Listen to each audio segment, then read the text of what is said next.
Hey guys, Jay Doran, CEO Culture Matters. So I'm reading a new book by one of my favorite guys ever, Leonardo DiCaprio. See, I'm not even done with it yet. I just started. I'm about 60 pages in.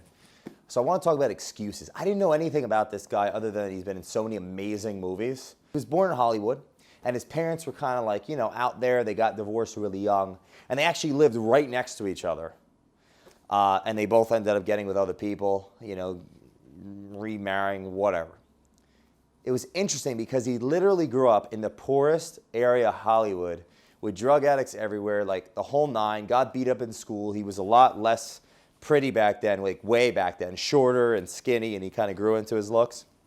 And it's funny because every reason under the sun to just be a statistic, Leonardo DiCaprio, right? They say you become what you're around the most.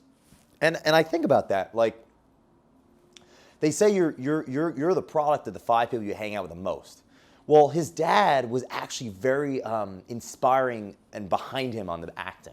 And his older brother, stepbrother, was 2 years, 3 years older, was actually the reason that he said he got inspired to get into acting. And I just thought it was so interesting, the childhood that he had, growing up with, the mom and the dad splitting, but them being right there and having this outside-the-box familial, cultural thing going on, and then going to school and getting beat up because he was in the poorest area of Hollywood. And then becoming Leonardo DiCaprio. Like, I'm thinking about culture, right? And I'm thinking about what people say about who you hang out with the most and where you're born and being a statistic and people are disadvantaged. And I think, it reminds me of something. Culture. What is culture? Culture is number one, it's someone's character. What is their character? 2 things. Mass and energy. Mass is how this thing works right here. All of us are different. We all have different gifts. They say there's 12 intelligences. We don't know, like introspective, right? Or introspective, existential, physical, musical, mathematical, linguistic, all yada, yada, yada. But that's like a really narrow view of intelligence, isn't it? Because that's matter. That's how your brain works. But then you have conscious decision. He could have been negative about being born with the drug addicts. He could have done drugs himself. His family was kind of open-minded. They weren't drug addicts, but they were kind of hipsterish. But he chose the positive energy.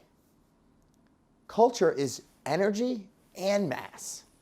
And they're interchangeable, according to Einstein. Literally, energy and mass are interchangeable. So the question is, what's the excuse?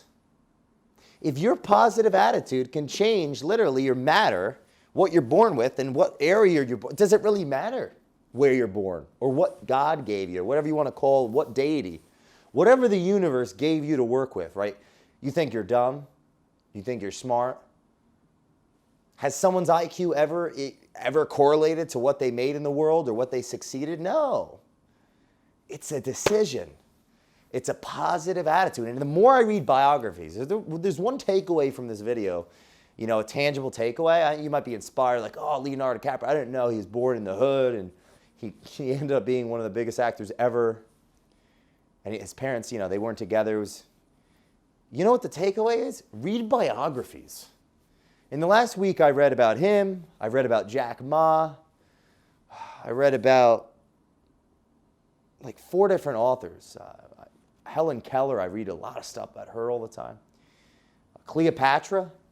The point is, guys, when you read about people that have done stuff, like lived, you realize that they had it just as bad, their own twist.